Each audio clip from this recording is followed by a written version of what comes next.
All right, what is up, everybody? Thank you for tuning in to a special first live stream of Sports Stories with Big here on Raw Football Talk. Hope y'all excited. It's my first time doing it, so let's roll with it, my guy. Today, first and foremost, I'm your host, Baker Michael. Today, I got a special episode with my boy Luch from Quality Control Football. What's going on? And how you feeling, bro? Sheesh, good. Excited to be on here. I mean, this is both of our first time, so just let's make the best of it. Yes, sir. Let's Not a let's one, ride it not a out. one-time thing. So I like that. Let's write it out. So just to give the viewers and the listeners a little bit of preview of Luch. So you're a pro futsaler, a baller, motivational life coach, and I think you're looking to take Pitbull's throne as Mr. Worldwide because I see 3 flags in your bio. So something like that. Hope. I mean, trying to build the resume. So yes, sir. So tell us a little bit about yourself, my guy. What's the story behind Quality Control Football? And before we dive into that, like your background, your upbringing. All right. I guess I'll start with my upbringing. I was born in Maryland, Silver Spring, Maryland, and I've sort of been in the DMV majority of my life. I've been balling since pretty much as young as I can remember. I started just like most people in the recreational level. For those of you in the area, it's Tacoma Park, that sort of stuff. I then joined my first club team in maybe elementary school, and then from there it's kind of when things sort of really like took a turn for the better, I guess. Since then, I played in a lot of teams. Frankly, I played in a DC United Academy. I've done Olympic ODP, Olympic development group, some stuff like that. Aside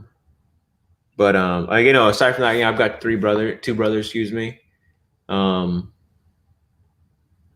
Sheesh. I mean, what else? Upbringing wise, at least. Aside from that, I've been playing all my life. Doing school and whatnot, but just trying to make a living playing as a baller. So That's awesome, bro. I think all of us, like when we were younger, we always aspired to make it to the next level. yeah. You know what I mean? So appreciate that. And I guess kind of a follow up. You got the 3 flags. You got Scotland. You got Spain that I got right behind me as well, and you got Sweden. So, what's the story behind the 3 flags?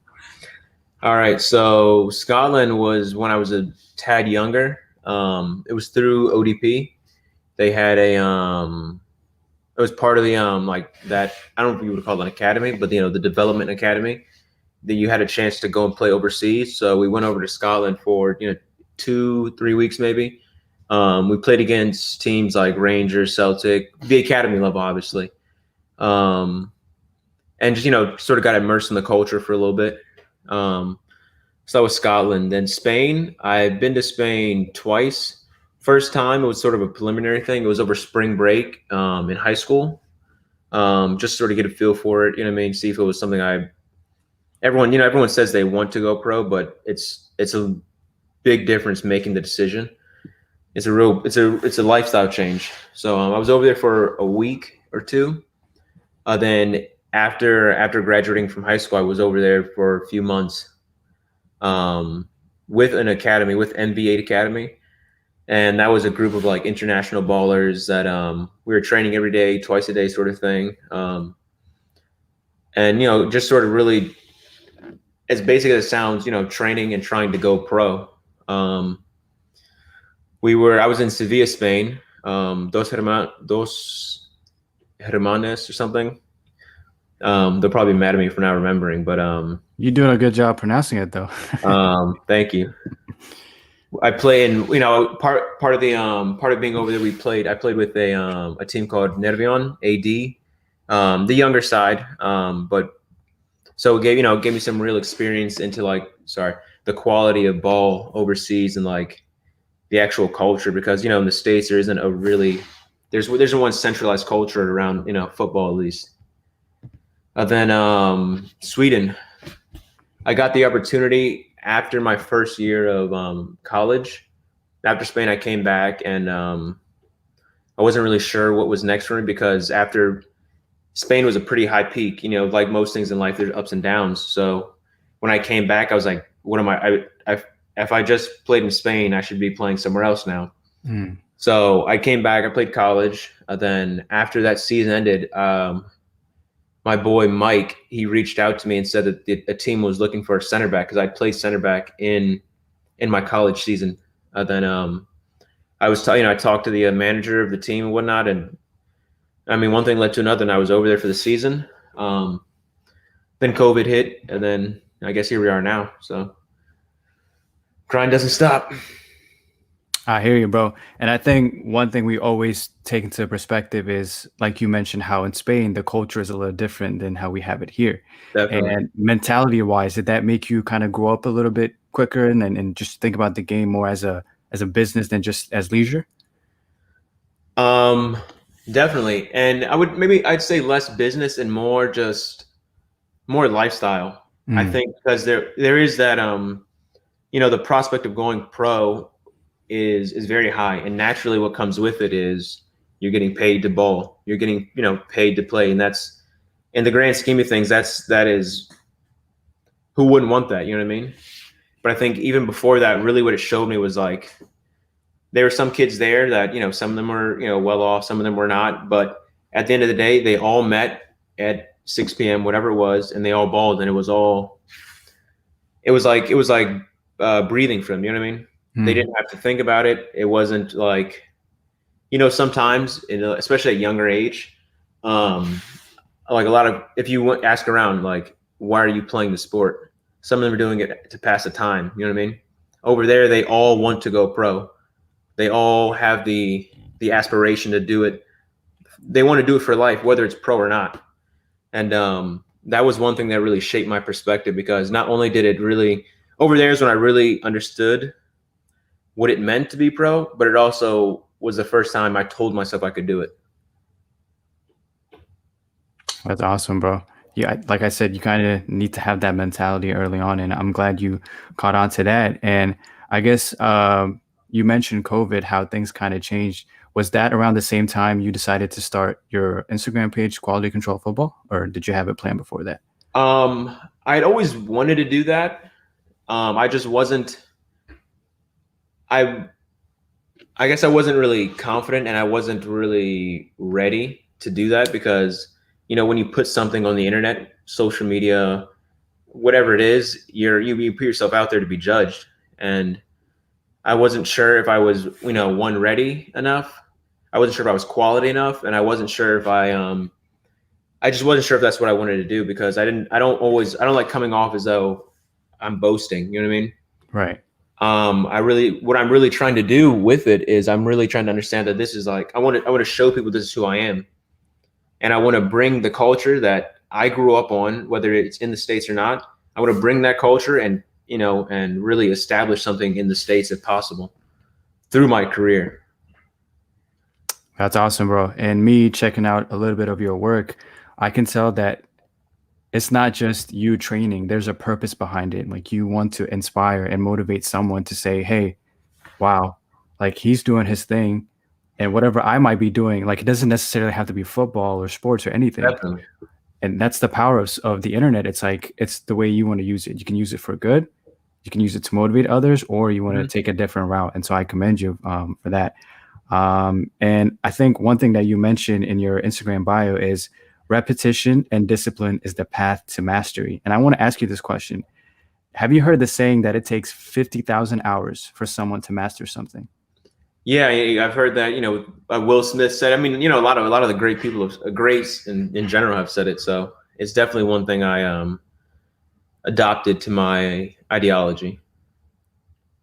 Nice. And you mentioned Will Smith. The thing that I kind of am adapting to my day-to-day now is the whole brick by brick thing. Like, when you, when you go out, and whatever goal, whatever aspiration that you have, you don't say, I'm going to build a wall, or I'm going to build it. The wall is what he says, right? Exactly. You say, I'm going to lay a brick every day. And essentially you hold yourself accountable to that. So it's like, you build the habit, and then essentially you work on it daily. So when the time comes, when the wall is, the foundation is there, you trust not only the end goal, but the process as well. And that's what that's what makes it happen. It's a great mindset to have, and so I just had to put that out there. Yeah, no, definitely. Um, yeah, so let's dive in a little bit towards the football. Not just you as a player, but as Yeah. a fan as well. You did mention that you're an Arsenal fan, so I was gonna put the jersey on, but I chose not to.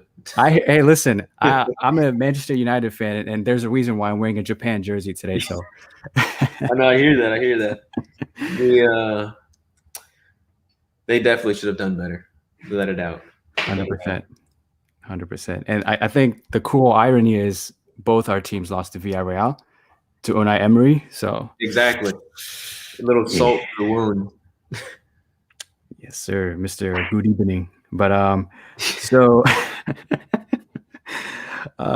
what's one live sports event in your bucket list that you want to experience? Sheesh. Doesn't matter the sport. Doesn't matter the sport. I guess I'd probably see if I can give you five. I want to see a UFC fight, maybe a championship. And then basketball, the last game of a series, I like a good scrappy game. And then aside from that, maybe a tennis match. I mean, I'd love to see it all. Not only from the entertainment point of view, but there's a lot you can learn from just, seeing all competitors. Soccer wise though, I want to see a championship match, excuse me. I think there's a lot of quality at the lower levels that aren't pro yet that gets, swept under the rug because they don't have that status. And of course, I'd love to see a championship finals, those sorts of things. But yeah, I mean, if you had to pinpoint like one event, what would it be? Teams and all? Like you mentioned a soccer or a Yeah. football event. So if you had to pinpoint like a competition, what would you choose? I know Probably Champions League. Okay. yeah. So what did you think about the Champions League final between Chelsea and Manchester City? I thought it was pretty interesting. I think it felt more like a Prem game than anything. Mm. Not in the sense that, I don't know, it didn't give off that like grand, like that grandioso effect that this is the Champions League final. I mean, because prior to that, Man City lost to Chelsea. It was like how many, like 3+ times or something like that. So if anything, it felt more like a series. But it was a good game. It was a little scrappy. I think that Pep definitely sort of shot himself in the foot with his his lineup and whatnot. But I think on top of it, I think both teams lacked. I don't think it was the best performance, but I think Chelsea got the win and they did what they came to do. So, are you part of the general consensus that think that Pep kind of overthought it again, like his whole overthinking thing? I would say yeah, only because to win the Premier League is very difficult. It's, in my opinion, the top two leagues in the world. So I definitely think he outplayed himself. You know what I mean? I think he's an extraordinary manager. That goes without saying. But sometimes less is more. You know what I mean? You don't always have to come with. I mean, who knows what's going on inside his head, but you don't always have to come with the greatest idea. Sometimes just playing simple ball works. But yeah, definitely, I think he did a little too much, maybe. Was it that whole him not playing Rodri or Fernandinho in the midfield thing? Like, did you kind of pinpoint that as the issue, or? Yeah, I mean, personally, I think you should always just lead with your strongest team, even if you want to try something. I mean, I don't mind playing, KDB at 9. It's like a false 9. He has a touch, he has a skill, he's the work rate. But even that, I think, was a little. I mean, I don't know. If it's me, I'm going to put my strongest midfield. I'm not going to have Gundogan at a sole 6. I mean, that's that's just not his game. Especially he scored like 11 goals or something in the season. It just does. It's almost a contradiction to the results that he had throughout the actual league season. But yeah. Yeah, I hear you. And so, kind of segueing back to your childhood per se, we've we've established that you are an Arsenal supporter, and nowadays, being an Arsenal supporter, you kind of have to deal with fan bases coming at you like, "Hey, Yeah. I watch Arsenal games just so I can check out AFTV afterwards." Yeah. Was there ever a moment where you were an Arsenal fan where you're like the most proudest, like this is my team, like maybe when Thierry Henry or Vieira were there? Oh, definitely. I mean, that point, that like the Invincibles era, that's beautiful. It's beautiful football. I mean, that's like art. You know, I consider it art. The way they move the ball and whatnot. Even in some of Wenger's last years, you know what I mean. You could see when Arsenal was on, they were untouchable. They were invincible, hence the name. But when they were off, they were really off. I say the proudest. I mean, naturally, is when they were in the Champions League finals and whatnot, which they should have won. But yeah, definitely while Henry was definitely playing, definitely one of my favorite players as well. So Yeah, that 2006 Champions League final was definitely felt like a movie just because how the things unfolded. But I think Lehman getting a red card, and then the yeah, game winner came from out of all the players, Barcelona and Arsenal included, Giuliano Belletti, the right back, scored the game winner. you can't make it up. I mean, it's you can't make it up. Definitely. And I know I'm kind of mentioning Barca against Arsenal again, and that's probably not the proudest moment of you in terms of your Arsenal fanship, but I do also remember the red card that Robin van Persie got at Camp Nou, just because he didn't hear the referee's whistle. He Yeah, just kicked the ball. He got, I think it was a second yellow. So yeah, yeah, sticky situations. You can't account for everything, I guess. yeah. On the plus side, though, there was a performance by Jack Wilshere against Barcelona that kind of cemented his name. Did you end up watching that game live, or what was your experience? I don't remember the game fully though, so I wouldn't be able to touch on it. If I caught some highlights, I'd probably remember it, but So it was Arsenal playing against Barcelona, obviously, at the Emirates. And Barcelona were the heavy favorites because this was the time when they had the 4-3-3. They had David Villa, Messi, Pedro, and then Xavi, Iniesta, Busquets in the midfield. But Jack Wilshere basically schooled them, or that was the general consensus. That was the game where he made his name. And I just remember Andre Arshavin scoring the game winner as well. And it was like one of the most intriguing Champions League games of a recent memory. So there's some good with Arsenal against Barcelona, and then there's some pretty bad moments. But definitely a lot of history. That's true. I guess next thing would be moving on to this summer. There's going to be an amazing summer of football. You have the Euros, you have the Copa America that now we know is getting played at Brazil because of COVID and political unrest in Colombia that kind of changed things. So, in terms of the Euros, who's your favorite? Either Belgium or France, I think.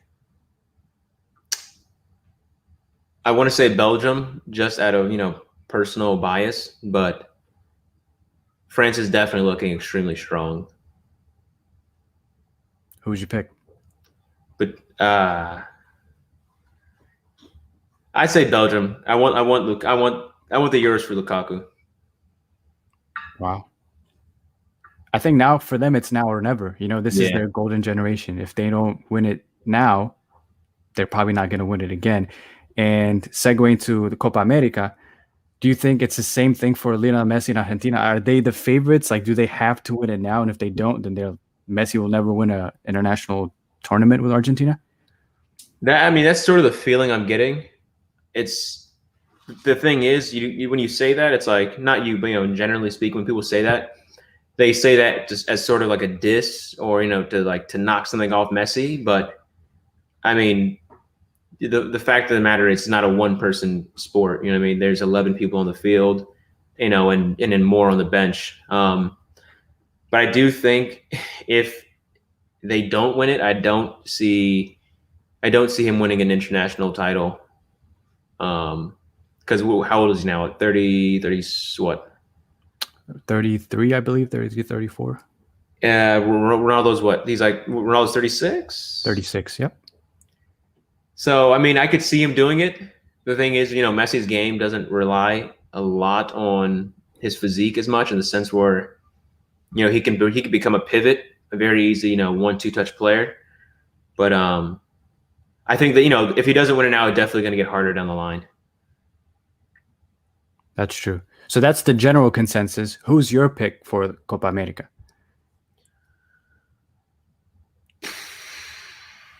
I mean, before even going into it, I want to give it to Messi. I'm rooting for him. You know what I mean? That's who I'm going with.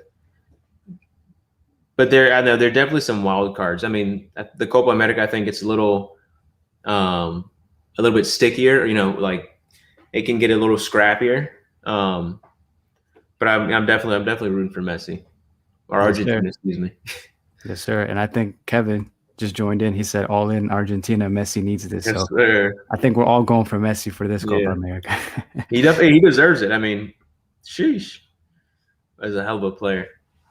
Yes, sir. Shout out Kevin, by the way. He's like we mentioned before air. We used to play high school ball, travel ball. Yes, sir. Shout out the Kevincito. I think that was his name. Or Gatito. There we go. Okay, so I got quick fire questions for you. I got 5 questions. I know I've been putting you on the spot No, I'm here for it. Okay, but you see that competitive nature. You see it comes out. So yeah. Okay, so quick fire question. Who's your favorite footballer of all time? Ronaldinho. Wow, that was quick. You didn't even let me breathe. Okay, why Ronaldinho? He's the first person I tried to model my game around as a kid. I mean, on top of that, I mean, he has pace, power, technique, skill. I think aside from his off the field antics, you know, he could have been even better than he was. But I mean, he was just so aggressive, but also silky at the same time. Sort of indescribable. You know, joga bonito. So who's better, Ronaldinho or Messi? Messi's better, but I think, you know, they're two different flavors. It's like, you know, it's sweet and salty. You love them both, but you know, together they're amazing. So, Messi's definitely better, I think, in my book, but all-time favorite definitely Ronaldinho. I respect that. And I think it was like the passing of the throne when Messi was coming in. Ronaldinho was the star. Yeah. But I think the best way to kind of encapsulate their relationship was at a time where Ronaldinho was undoubtedly one of the best. He ended up passing the ball to Lionel Messi for his first ever goal. Yeah. So that's like kind of the passing of the throne kind of thing. And I know. Sorry, go on. No, I was just going to say, I know Messi has mentioned in the past where Ronaldinho would tell him, like, dude, I know I'm the best, but you're up next. Like, you got this. So that was like, you know, poetry in motion. You know what I mean? Yeah, no, I love that. That's a good way to put it. Poetry in motion. I like that. Heir to the throne. Okay. So that was your favorite footballer of all time. Now, if you had to pick like a dream football stadium to choose, any stadium in the world, what would it be? The Emirates. They were known for a while for having like the nicest grass, and I could be wrong, but I know that the man in charge of, you know, taking care of the field and whatnot, I know that a couple other teams tried to either employ him or you know, get them to come do their grass essentially as well. But yeah, definitely the Emirates. I was gonna say, is that Luch the Arsenal fan talking, or Luch the footballer? The footballer. Okay. That's the footballer. Perfect. Okay. Third one. What's your favorite Arsenal moment? Now I might take some time. Damn. Oh, excuse me.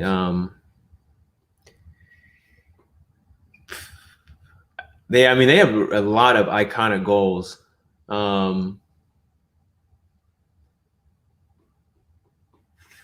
now I'm on the hot seat. I can't think.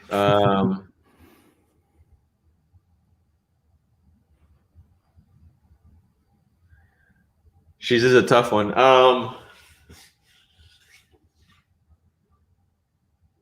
I can't think of one, but the first one that comes. I mean, whenever they're doing that, their one touch play, sort of like keep away in that small top of the 18 area. For one, when it's between Giroux, Wilshire, Ramsey, I think. Against Norwich? Yeah, exactly. They're playing through them. It's quick one touch. Ball, Giroux's on like the left side of the 18. I forgot who pops it to him. It might have been Santi Cazorla. Cazorla? I think so. I remember that play, that one touch, bam, bam, bam, bam, and then who scores it though? It's Wilshire with his right foot, I believe. Okay, exactly. Mm-hmm. And then he just flicks it over himself without even looking. Like that type of chemistry. I think that might have to be my number one for right now. I mean, Rositzky is outside the right foot ball or goal against. So now I'm having a brain fart. Arshavin's 4 goals in one game against. Now I just can't think. Liverpool. I mean, they also helped me fall in love with the game. So, and I mean, so many of Henry's multiple plays and goals. I don't know. Maybe since I cop out, but I can't pinpoint one. Okay. I mean, there's so many Thierry Henry moments to choose from. Honestly, I wouldn't fault you. There's one where he literally flicked the ball up and hit it first time from 30 yards out against United. And spun with it. Mm-hmm. But I think Fabian Barthez was in goal like early 2000s, so I can't fault you, bro. Or it might have been late 90s, but no, now I'm gonna have to go back and look at some clips, and I'll get back to you for sure. Perfect. And I guess the last one out of the quick fire round of questions, it's a would you rather? Would you rather win the World Cup while being a bit part player, kind of like Benjamin Mendy for the France team in 2018, or carry your country to the final only to end up getting red carded and lose the final like Zidane in 2006? Sheesh. I mean, coming at this from the perspective and point of view of a baller from the United States, I think from that perspective, I would want my country to win it because, in the football community, regardless of how high we get or how high we've gotten, we're still sort of not the laughing stock, but like people still don't accredit us for being, natural born or, purebred ballers. I think from, Luch, the footballer's point of view, I'd much rather carry my team. That's because I feel like, I consider myself a quality player, and it would definitely be nice to have that recognized. I think I'd want my country to win though, because then that does more for me in the long run than me losing in the finals does. It's like a legacy thing, essentially. Yeah, precisely. I definitely would want them to win because then there's a chance I'll play again next World Cup and then be able to walk my talk. So what would your legacy be? What would you want your legacy to be? A Mendy or a Zidane? Zidane, without a doubt. Yeah. Okay. Perfect. And so I guess lastly, my guy, how can people keep up with your work? For a while I stayed off social media. We talked about it a little bit earlier, but I'm on Facebook. I have to look that up right now. First and foremost, I'm on Instagram and Quality Control Football, just flat like that. And then my personal is Luch 19 _, LUCH 19 _. I'm on Twitter as well, although I don't really post much football content on Twitter. It's sort of like my personal journal. Every now and then I post my thoughts on whether it's subjects going on in the world or just how I'm feeling. But I definitely right now Instagram is probably the best way to keep up with me. That's awesome, bro. And your Instagram handle is at Quality Control Football, Yes, sir. where people can keep up with your work. And um, first and foremost, thank you. It's been a pleasure having you on the show. And I think I have to give you your flowers because we mentioned earlier how the internet, you got to use it responsibly, especially when you have like a page or a Yeah. following. And just the fact that you're using it to inspire others is very commendable. And I think I've asked many people this question. If you could describe your journey in one word, for me, it would be to, inspire. Like that's my why. But if you Mhm. could describe your journey in one word, what would it be?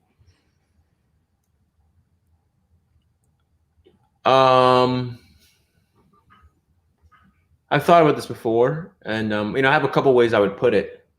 Um,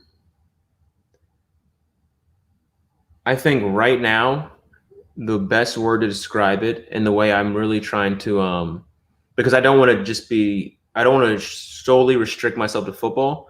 I say is perspective, because like you mentioned earlier, you mentioned how everyone has their thing, and for me, when I say I'm a baller, and I say like I'm balling, I'm a baller.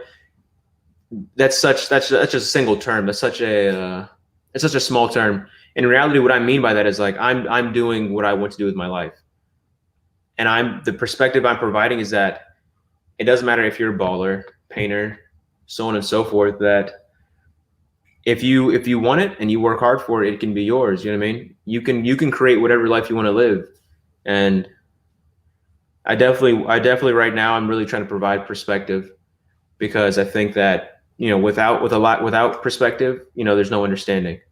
So whenever you have understanding, you can get through anything in life, I think.